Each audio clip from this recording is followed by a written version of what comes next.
Hi friends, அனைவருக்கும் வணக்கம். இது புத்தாண்டு அன்னைக்கு எடுத்த வீடியோ தான். ஃபர்ஸ்ட் ஆஃப் ஆல் அனைவருக்கும் இனிய ஆங்கில புத்தாண்டு நல்வாழ்த்துக்கள். இந்த நாள் இனிய நாளாக அமையட்டும். இப்போ வந்து நாங்கள் கோயிலுக்கு தான் வந்திருக்கோம். எங்கள் ஊர் பெரிய கோயில் தான், அதாவது திருப்பங்கூர் சிவலோகநாதர் ஆலயம் தான். காலையிலேயே ஒரு 10 மணி போலாம் கிளம்பி வந்தோம். இன்னும் நேரத்தோடு வரதா இருந்தோம். பசங்க எல்லாரையும் எழுப்பி அழைச்சிட்டு வர்றதுக்கு மணி 10 ஆயிடுச்சு. இப்போ சிறப்பாக அர்ச்சனைலாம் பண்ணியாச்சு. இப்போ அடுத்தது வீட்டுக்கு போக வேண்டியதான். அங்கே போய் பாக்கி வீடியோலாம் கண்டினியூ பண்ண போகிறோம். தொடர்ந்து கொஞ்சம் இந்த வீடியோ கொஞ்சம் இன்ட்ரெஸ்ட்டாக இருக்கும்னு நினைக்கிறேன். உங்கள் கொஷின் ஆன்சருக்கும் நான் ஆன்சர் பண்ணுவேன். கண்டிப்பாக இந்த வீடியோ உங்களுக்கு பிடிக்கும். இப்போ வாங்க வீடியோக்குள்ளே போகலாம்.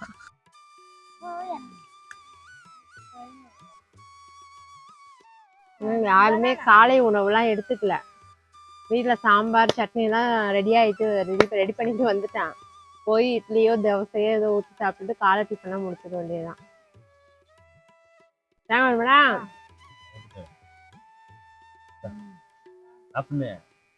இங்க பாரு, அடி நல்லா இருக்கு.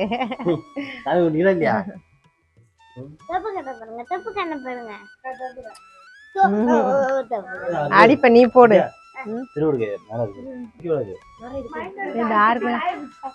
நிறைய இருக்கு பாரு. நீ வாங்க காட்டுறேன். எங்க ஊர் கோயில்ல வந்து தெரியலனா திருவோடு இருக்குல்ல, அதாவது திருவோடு தெரியும்ல, அந்த காய் இங்க இருக்கு. அது மரம். இது தோருக்கு பாரு, இதான் மரம். காய் நல்லா பம்பளி மாஸ் மாதிரி நல்லா பெருசு பெருசா இருக்கும். ஓரத்துக்கு போகாதீங்க. தெரியுதா? இதுதான் திருவோடு காய். அது பூ வந்து அப்படியே வேர்ல இருந்து அப்படியே கிளம்பும். இது நிறைய இருக்கும், நல்லா பெருசா இருக்கும். இது நான் வந்த புதுசுல இது என்ன காயினே எனக்கு தெரியாது. ஏதோ ஒரு பம்பளி மாசு போல இருக்கு அப்படின்னு. அதுக்கப்புறம் தான் வீட்டுக்காரங்க சொல்றாங்க இது திருவோடுன்னு. உனக்கு வேணுமான்னு கேக்குறாங்க. நல்லா இருக்கு. ஆனா இது நிறைய அந்த குட்டி குட்டி குட்டியா இருக்கு. இது என்னங்க பண்ணுவாங்க சாமிக்கா? எவ்வளோ எவ்வளோ நேம பாரு, நிறைய பேரு. நான் வந்து இங்கே எழுதுனதுல எங்க ஊர் பெரிய கோயில்ல எழுதியிருக்கேன், வைத்தீஸ்வரன் கோயில்ல எழுதியிருக்கேன். நான் ஹார்ட்லாம் வரைய மாட்டேன், சும்மா நேம் எழுதி வைப்பேன். அப்ப வந்து அந்த ஏஜ்ல வந்து அது வந்து ஒன்றும் தெரியாது. எவ்வளவு பெரிய ஹார்ட்லாம் பாரு. கேக் வெட்ட போறோம். ஆமா, எப்போதுமே நியூ இயருக்கு கேக் வெட்டுவோம். இது வந்து ஒரு 1/2 kg தான். ஏன்னா ஃபர்ஸ்ட் நாள் வந்து நம்ம காவியாவுக்கு வந்து பர்த்டே வருமா, அதுக்கு ஒரு கேக் வாங்கணும். அடுத்த நாள் நியூ இயர் வருமா, அதுக்கு ஒரு கேக் வாங்கணும். அதனால அதுக்கு 1/2 கிலோ இதுக்கு 1/2 கிலோன்னு மாத்தி மாத்தி வாங்கிப்போம். எங்க அப்பா எங்க தம்பி? White forest.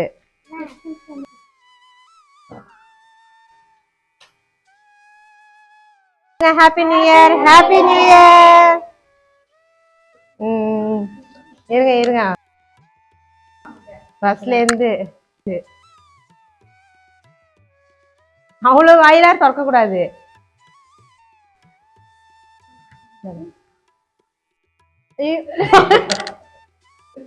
வாயில வச்சிரு.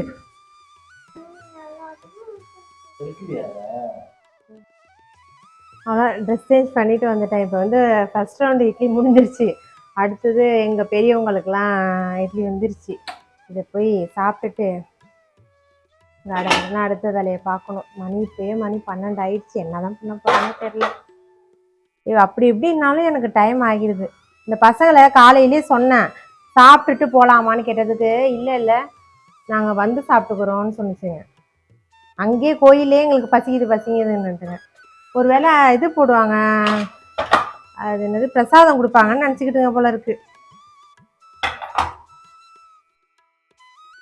ஓகே, இதெல்லாம் எடுத்து நாங்கள் சாப்பிட்டுட்டு அடுத்தது இன்னைக்கு வந்து நியூ இயர் ஸ்பெஷல் வந்து சிக்கன் பிரியாணி தான் செய்ய போகிறேன். அதாவது ஒரு 3 கிலோவில் சிக்கன் பிரியாணி. என்னடா கோயிலுக்கு போயிட்டு வந்து நான்வெஜ் சமைக்கிறோன்னு பார்க்காதீங்க. இப்போ சாப்பிட்டுட்டு தான் கோயிலுக்கு போகக்கூடாது, கோயிலுக்கு போயிட்டு வந்து சாப்பிட்லாம்.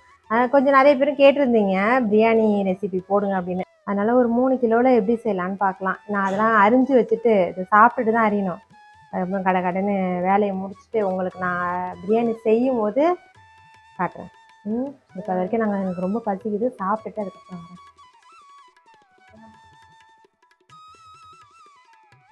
செம நல்லா உச்சி வெயில்ல பிரியாணி கிண்ட வந்துட்டோம். பேய் வரும் வந்துட்டீங்களா? லைட் எடுத்துறாங்க. அப்பாடி இப்போ எல்லாமே ரெடி பண்ணி வச்சாச்சு. வெங்காயம், தக்காளி, இஞ்சி பூண்டு பேஸ்ட்டு எல்லாமே அரிஞ்சிட்டோம். சிக்கனும் 4 கிலோ 4 கிலோ சிக்கனு, 3 கிலோ தான் ரைஸு. ஆனால் கொஞ்சம் எக்ஸ்ட்ரா மட்டும் 1 கிலோ கறி சேர்த்துக்கிறோம். இப்போ நான் இன்னும் இது அரிசியை ஊற வைக்கிறேன். இன்றைக்கி நான் என்ன அரிசி எடுத்துருக்கேன்னா, இன்றைக்கி இல்லை எப்போதுமே இந்த அரிசி தான் யூஸ் பண்ணுவேன். India Gate basmati rice. அவ்வளோதான். இப்போ கடைன்னு ஒன்று இதை இப்போ ஊற வைக்கணும். நான் இப்போ ஒரே தடியாக தம் பிரியாணி தான் செய்கிறேன். தனியாக வடித்து கொட்டுவோம்ல, அந்த மாதிரி இப்போ ட்ரை பண்ணல. உங்களுக்கும் கொஞ்சம் ஈஸியாக இருக்கும் சொல்கிறதுக்கு.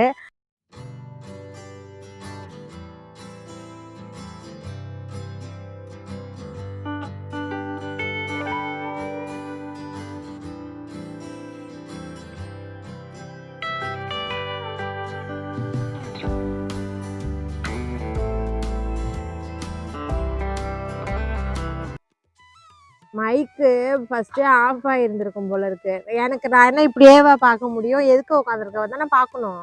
பார்க்கவே இல்லை, சுத்தமாக ஆஃப் ஆகிருக்கும் போல இருக்கு. நான் உங்கள்கிட்ட அரிசியை காட்டினதுலேருந்து மியூசிக்காக தான் ஓடி இருக்கும். அதுலேருந்து இப்போ தான் ஆன் பண்ணுறோம். பிரியாணி தம்மே போட்டாச்சு, எதுவுமே காட்டவே இல்லை. எனக்கும் இந்த சிக்கன் பிரியாணி வீடியோ போடுறதுக்கு ராசியே இல்லைன்னு நினைக்கிறேன். ஸ்டார்டிங்கில் ஒரு வீடியோ போட்டேன், அந்த வீடியோவுக்கு காப்பிரைட் வந்துட்டு அப்படியே அதுலேயும் பாதி வாய்ஸ் அந்த மியூசிக் எடுக்கிறோன்னு பாதி வாய்ஸ் கட் ஆகிட்டு. மியூசிக்காக தான் இருக்கும். நீங்கள் அந்த வீடியோ பார்த்துருப்பீங்க சில பேர். அடுத்தது ஒரு மட்டன் பிரியாணி போட்டோம், அதுக்கும் அப்படி தான். அதுலேயும் மியூசிக் கட் ஆகி அதுவும் ஊமை படம் மாதிரி தான் ஓடி இருக்கும். இப்போயும் அப்படி தான். ஆனால் இப்போ நான் லைட்டாக மியூசிக்காக காமிச்சிட்டு தம் போட்டு அடுப்பு இப்போ சிம்மில் தான் இருக்குது. ஓப்பன் பண்ணும்போது உங்கள்கிட்ட ஆனில் தானே இருக்குது, ஓப்பன் பண்ணும்போது உங்கள்கிட்ட காட்டுறேன். ஆனால் கண்டிப்பாக தயவு செஞ்சு எல்லோரும் என்னை மன்னிச்சிடுங்க. நான் ஸ்டார்டிங்கில் சொல்லியிருப்பேன், உங்களுக்கு மெஷர்மெண்ட்டோடு சொல்கிறேன்னு. கண்டிப்பாக நான் அப்படி தான் சொன்னேன் வீடியோ ஃபுல்லாக, ஒன்று எப்படி செய்யணும் அப்படின்ட்டு. இவனா என்ன பண்ணுறது எனக்கு. இதுக்கப்புறம் நான் என்ன பண்ண முடியும்? வாய்ஸ் கொடுத்தாலும் போங்க, நான் செய்ய மாட்டேன். மட்டன் கிரேவி செய்ய சொன்னேன். வீடியோ எடுக்கும்போது இப்படிலாம் பண்ணக்கூடாதுங்க. அப்படியே சுற்றி போங்க. இப்போ ஒரு 10 நிமிஷம் ஆயிருக்கு. இன்னும் ஒரு 10 நிமிஷம் இப்படியே தம்லேயே இருக்கட்டும். அதை உங்களுக்கு ஓப்பன் பண்ணி தான் காட்ட முடியும். நான் வேறு என்ன பண்ண முடியும்? அப்படியே மியூசிக்கில் பார்த்துருப்பீங்க, பார்ப்போம் என்னான்ட்டு. வீடியோ எடிட் பண்ணும்போது உங்களுக்கு வாய்ஸ் கொடுக்குறேன்னா இல்லை மியூசிக்காகவே ஓடுதான்னு தெரியல, அதையும் நான் சொல்லிக்கிறேன். இப்போ மட்டன் 1 கிலோ, அதையும் சொன்ன வீடியோவில் அதுவும் உங்களுக்கு கேட்டிருக்காது. 1 கிலோ உள்ளே குக்கரில் வேக வச்சுருக்கேன். அதுதான் அவங்க போய் செய்ய போகிறாங்க. எனக்கு மைண்டு செய்யலை, நான் செய்யலை. அவங்க சூப்பராக சமைப்பாங்க, அவங்க தான் போய் செய்ய போகிறாங்க. மணி 3 ஆகிட்டு. கொஞ்ச நேரம் இப்படியே குத்த வச்சு உட்காந்துருக்க வேண்டியதுதான். அது இப்போ இது முடிச்சுட்டு பசங்களுக்கெல்லாம் சாப்பாடு போட்டு கொடுத்துட்டு உங்களோட கொஷின் ஆன்சருக்கெலாம் நான் ஆன்சர் பண்ணலான் இருக்கேன். இன்ஸ்டாகிராம்லேயும் நிறைய பேர், அவ்வளோ பேர், கிட்டத்தட்ட ஒரு 100 பேர் போல் இருக்கும். எனக்கு அவ்வளோ ஒரு கமெண்ட் வந்தது. அதுவும் கண்டினியூஸாக நிறைய பேர் கேட்டது. ஒரு 3 கொஷின் நிறைய பேர் ஒரே கொஷினை தான் கேட்டிருக்காங்க. அது என்னென்ன கொஷின்னு உங்கள் கூட நான் சொல்கிறேன். எனக்கு கேமராமேனும் சரியில்லை, மைக்கு வாங்கி கொடுத்தவங்களும் சரியில்லை. இந்த ஓட்ட மைக்கை வச்சுக்கிட்டு நான் எப்படி காலத்தை ஓட்ட போகிறேன்னே எனக்கு தெரியல. மைக்கெலாம் நல்லா தான் இருக்குது, ஆனால் ஆஃப் ஆகிடுது அப்பப்போ, என்னான்னு தெரியல. சரி, ஓகேப்பா. இப்போ பிரியாணி தம் ஆகிருக்கும்னு நினைக்கிறேன். ஒரு 20 நிமிஷம் ஆயிடுச்சு. நான் டைம் கூட பார்க்கவே இல்லை. ஒரு 20 நிமிஷம் ஆயிருக்கும். இப்போ ஓப்பன் பண்ணி எப்படி இருக்குன்னு பார்க்கலாம்.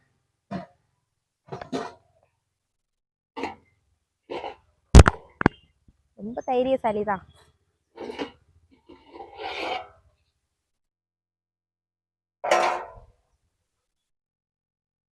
வாழை எல்லாம் அப்படி வதங்கி நான் ஊற்றாம அப்படியே போட்டுறேன். நல்லா இருக்கா?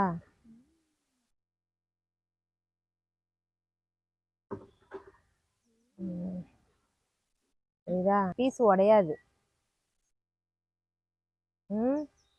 கண்டிப்பாக உங்களுக்கு பண்ணி காட்டுறேன். என்ன பண்ணுறது, அவ்வளோதான்.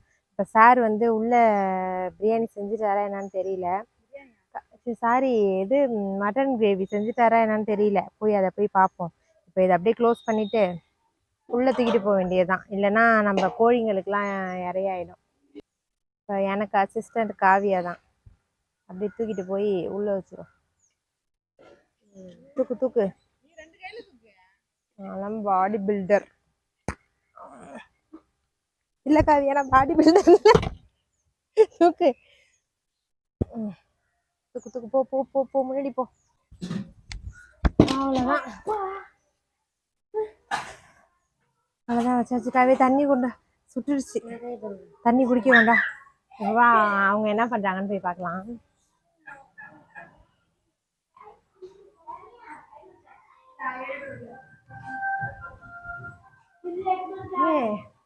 ஸ்மெல் சூப்பராக இருக்கு ஏங்க. ஏய், கரெக்டான அதுதான் இருக்கும் போல.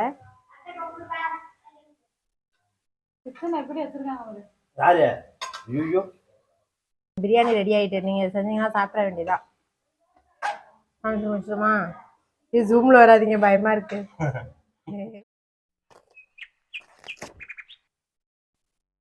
அப்பா, பசங்களுக்கு சாப்பாட போட்டு வேண்டியதான்.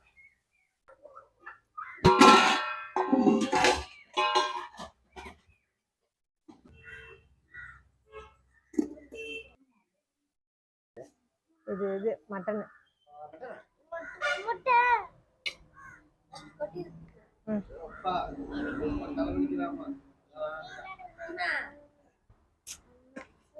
அப்படிதான். ஓகே ஃப்ரெண்ட்ஸ், நல்லா பிரியாணியை போட்டு நல்லா ஃபுல்லாக சாப்பிட்டாச்சு. நானும் சாப்பிட்டேன். ஒரு 3-4 நாளாக என்னன்னே தெரியல, சாப்பாட்டுக்கு பஞ்சமே வைக்கிறது கிடையாது. ஃபுல்லாக நானும் சாப்பிட்டுறேன். இப்போ வந்து கொஷின் ஆன்சருக்கான நேரம். கொஞ்சம் இருக்கிற கொஞ்சம் வேலையெல்லாம் பார்த்துட்டு மணி 5 ஆகிட்டு, பொழுது போயிடுச்சு. ஆனால் இருந்தாலுமே உங்கள் கொஷின் ஆன்சருக்குலாம் கண்டிப்பாக நான் ஆன்சர் பண்ணுறேன். கொஞ்சம் நேரம் இப்படி உட்காந்துக்கிறேன். அவ்வளோ கொஷினுக்குலாம் நின்றுட்டே பதில் சொல்ல முடியாது.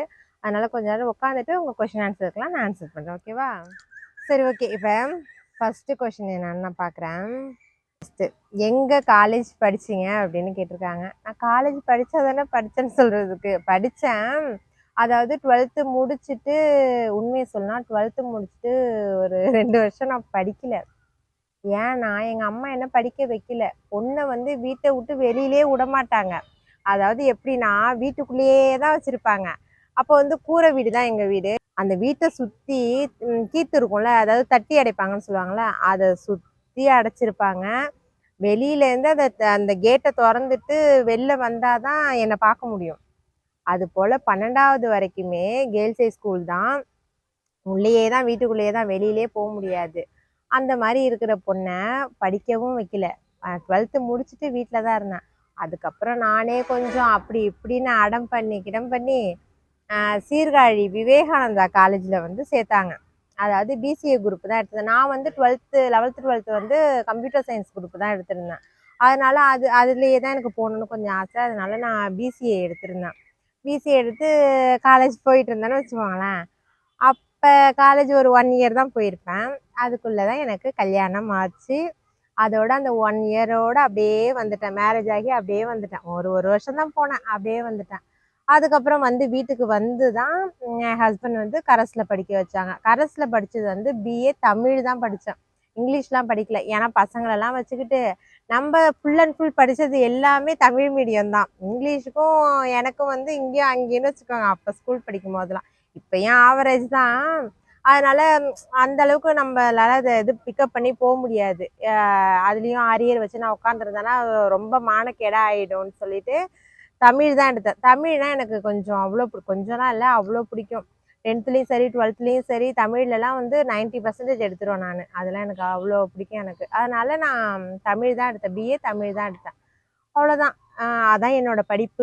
அது வந்து கரஸில் எங்கே பண்ணேன்னா, அண்ணாமலை யூனிவர்சிட்டி இருக்குல்ல சிதம்பரத்தில், அங்கே தான் பண்ணேன். என் ஹஸ்பண்ட் தான் என்னை அழைச்சிட்டு வந்து மதிய எக்ஸாம்னாலும் காலையிலே போயிடுறது. இங்கேருந்து வைத்தீஸ்வரன் கோயிலேருந்து சிதம்பரம் ஒரு 1 மணி நேரம் ஆகும், எப்படியா இருந்தாலும் போவேன். அப்படியே ஹாயாக போயிட்டு, பாப்பா அப்போல்லாம் வந்து 3 மாதத்து குழந்தை, பால் குடிக்கிற குழந்தை, 3 மாதத்து குழந்தை. அப்படியே வீட்டில் அத்தைகிட்ட விட்டுட்டு நான் பாட்டிலே போயிடுவேன். போய் திரும்பி அது வரைக்குமே நான் வர வரைக்குமே பொட்டி பால் தான் மேடத்துக்கு. அதுக்கப்புறம் நான் வருவேன். இப்படியே தான் 3 வருஷம் முடிச்சிட்டேன் எப்படியோ. வேற எதுவும் சாரு எம்ஏ படிக்க சொன்னாரு. நம்மளுக்கு இதுக்கப்புறம்லாம் படிச்சுலாம் எந்த வேலைக்கும் போறது கிடையாது. வீடுன்னு தான் ஆயிடுச்சு. அதுக்கு ஏன் பொது அறிவு இருந்தா போதும், சுய அறிவு இருந்தா போதும். அதனால அப்படியே வீட்டிலேயே இருந்தாச்சு. அவ்வளோதான். டவுட் கிளியர் ஆயிருக்கும்னு நினைக்கிறேன். அடுத்தது வந்து ஹேர் டிப்ஸ் பத்தி கேட்டிருந்தீங்க. ஹேர் டிப்ஸ் வந்து நான் உண்மையை சொல்லணும்னா ஹேர் டிப்ஸ் வந்து ஜெனடிக்ஸ் சார்ந்தது தான் அது. நம்ம வந்து இதை போட்டா எங்களுக்கு நீட்டா வளரும் அப்படின்லாம் யாரும் சொல்றதே நம்பாதீங்க.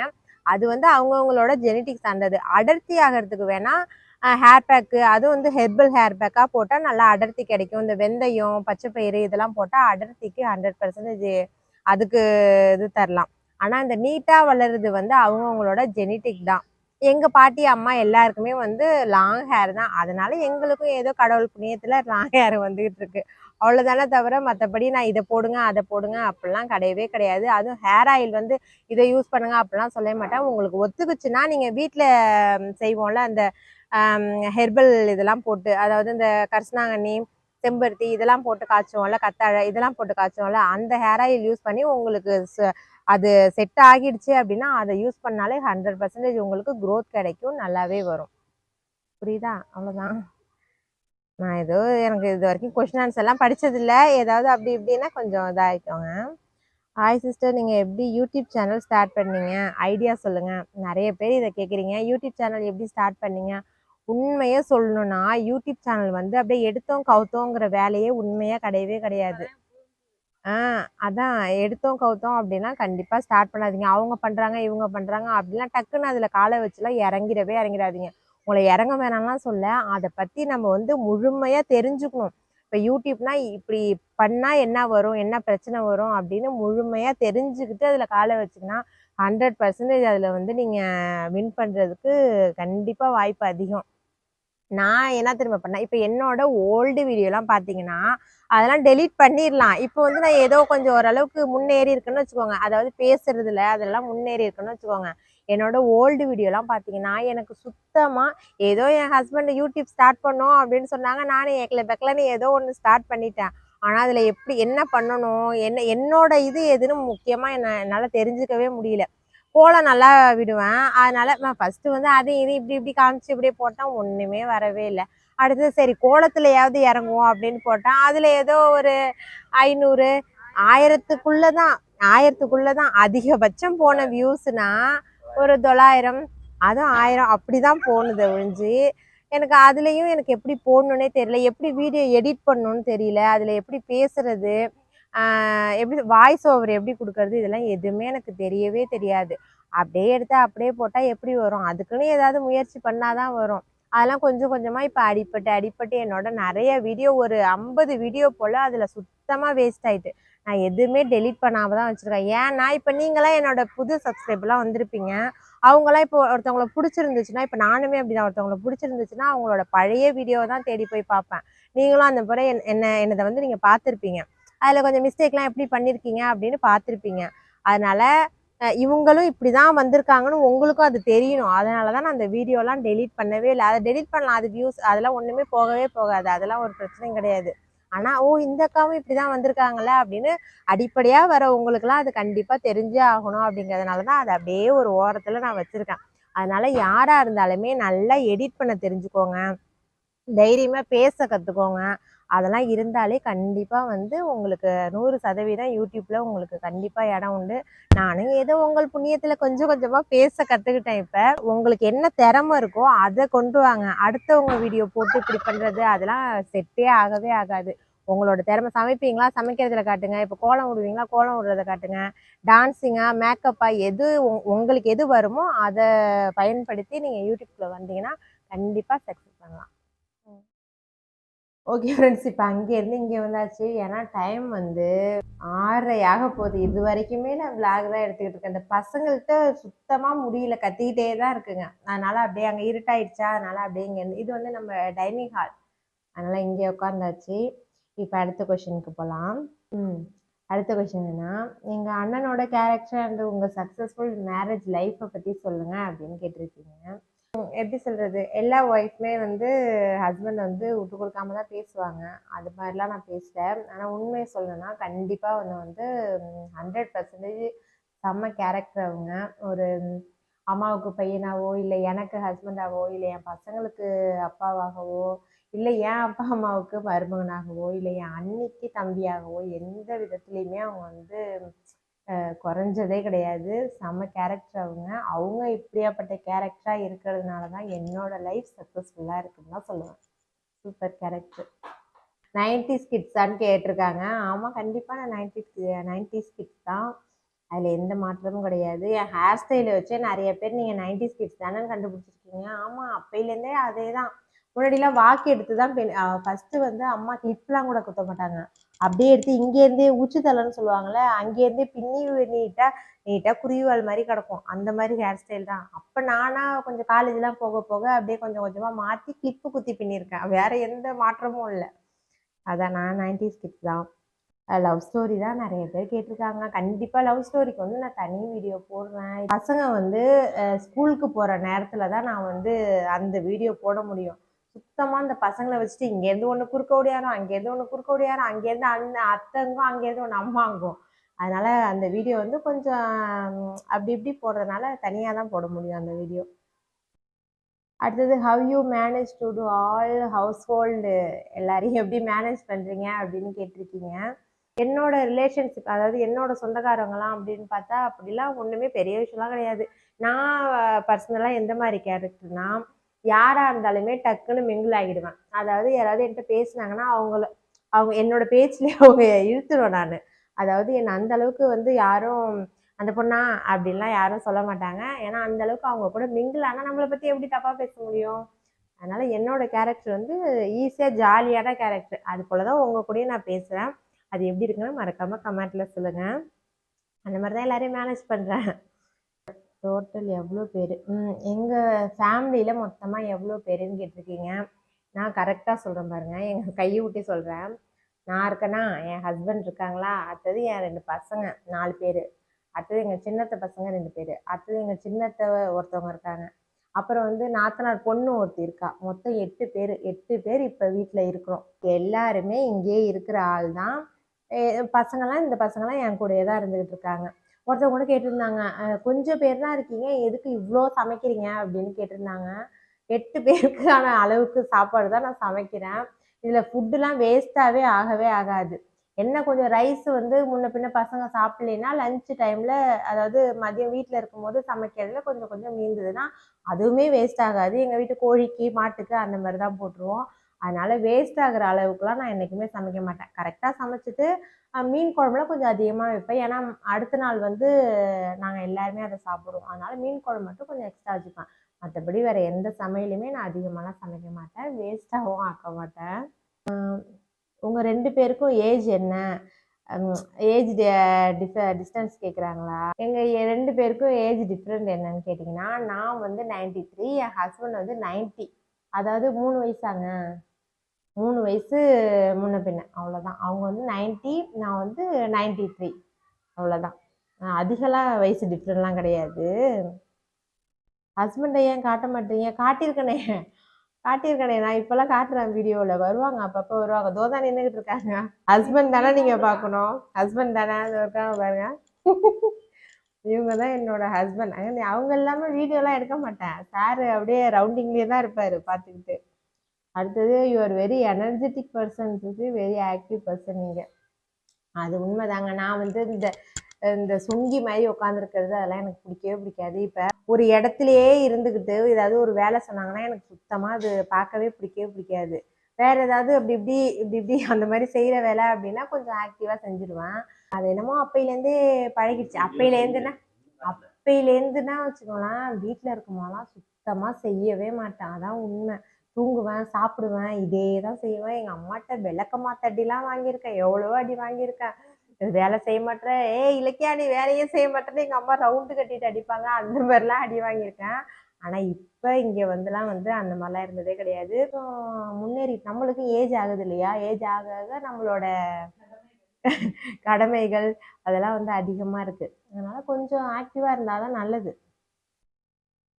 உண்மையே சொல்லணும்னா நிறைய பேர் லவ் மேரேஜான்னு தான் கேட்டிருக்கீங்க. ஆமாப்பா, நான் லவ் மேரேஜ் தான். ஏங்க நம்பவே மாட்றாங்கங்க. 4-5 பேர் கேட்டிருக்கீங்க, எப்படிக்கா இவ்வளோ அழகா இருக்கீங்க? ஐயோ அழகெல்லாம் இல்லை, என்ன கலர் தான் இருக்கு, அதை வச்சு ஒன்றுத்துக்கும் பிரோஜனம் கிடையாது. அதனால எல்லாருமே அழகுதான். அவங்க அழகு இவங்களாம் அப்படிலாம் கிடையாது, எல்லாருமே அழகுதான். நான் வெள்ளத்தோல்ல ஒண்ணுமே கிடையாதுங்க. அகத்தின் அழகுதான் முகத்தில் தெரியும். அதனால யாரும் யாரையும் குறைச்சி எடை போட்டுக்காதீங்க, எல்லாருமே அழகுதான். நிறைய பேர் வந்து திருஷ்டி சுத்தி போடுங்க, திருஷ்டி சுத்தி போடுங்க அப்படிங்கிறீங்க. எனக்கு உண்மையே சொல்லணும்னா, நான் செவ்வாய் வெளியில கூட திருஷ்டியே சுத்தி போடவே மாட்டேன் நானு. எப்பயாவது எங்க அத்தை அப்படிலாம் வந்தா சுத்தி போடுமா அப்படின்னு சொன்னாதான் நான், அதுவும் வருஷத்துல கைவிட்டு கூட எண்ணில்ல அந்த நாளை. ஒரு 4-5 தடவை வச்சுக்கோங்களேன். அப்படிதான் நான், அது என்னமோ அது எனக்கு தெரிய மாட்டேது. ஒருவேளை பக்கத்துல யாராவது பெரியவங்க இருந்தா சொல்லி, அப்படி எங்க அத்தை வந்தாதான் அப்படி சொல்லுவாங்க. அப்படியே சுத்தி போடுவேன். அதை வந்து அப்படியே விட்டுட்டு நான் அதுவும் இப்ப ரீசெண்டா நிறைய பேர் வந்து திருஷ்டி சுத்தி போடுங்க அப்படின்னு சொல்றீங்க.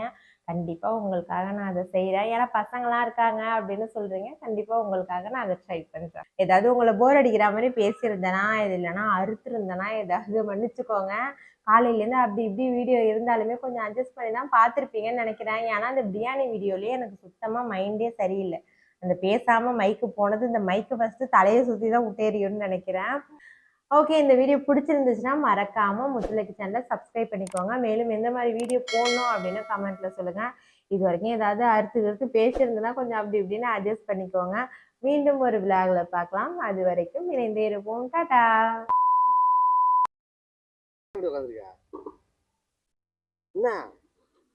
வாய்ஸே கேட்கவே இல்லை. நல்லா இருந்துச்சு. வீட்டுக்குள்ள போயிட்டு வந்த வேண்டியமா மைக் ஆஃப் ஆயிருந்திருக்கும் போல. அது எங்க பாக்குறா அவ?